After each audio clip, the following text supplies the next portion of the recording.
জান্নাতে মেয়েদের জান্নাতে যাওয়ার শর্টকাট যে সিলেবাস দিয়েছেন, শর্টকাট যে ওয়ে বলেছেন, 4টা শর্ত দিয়েছেন, এর মধ্যে থেকে একটা হলো 5 ওয়াক্ত নামাজ ঠিকঠাক মতো যদি আদায় করেন।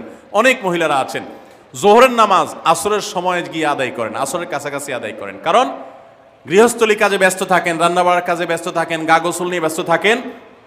করছি করে এই রান্নাবাড়া করা, সবাইকে খাবার দাবার দেওয়া, ছেলে মেয়েকে খাবার দাবার দেওয়া, ঘর ইত্যাদি মোছা ধোয়া, এগুলো করতে করতে নিজের গোসল টোসল করতে করতে 3টা 3:30 বেজে যায়।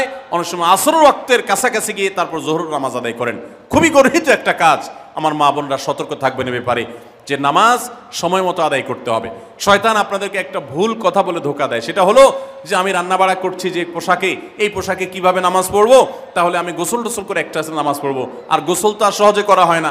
রান্নাবাড়ার পরে সবাই বাড়ায় খাওয়াই দেওয়া, এরপরে ঘর দুয়ার পরিষ্কার করা, এরপরে সব কাজ শেষে গোসল করা, তারপরে গোসল করে এসে নামাজ পড়া, এসব করতে করতে শয়তান আপনার নামাজটা অনেক পিছায় দেয়।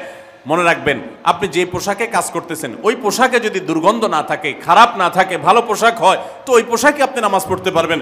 দুর্গন্ধ থাকলেও শরীরকে ফ্রেশ করার ব্যবস্থা আছে, আপনি ফ্রেশ করে আপনি নামাজে দাঁড়ায় যাবেন, এরপর নামাজ পড়ে বাকি কাজ করবেন। নামাজকে বলবেন না যে আমার অনেক কাজ আছে, এগুলো শেষ করে নামাজ পড়বো।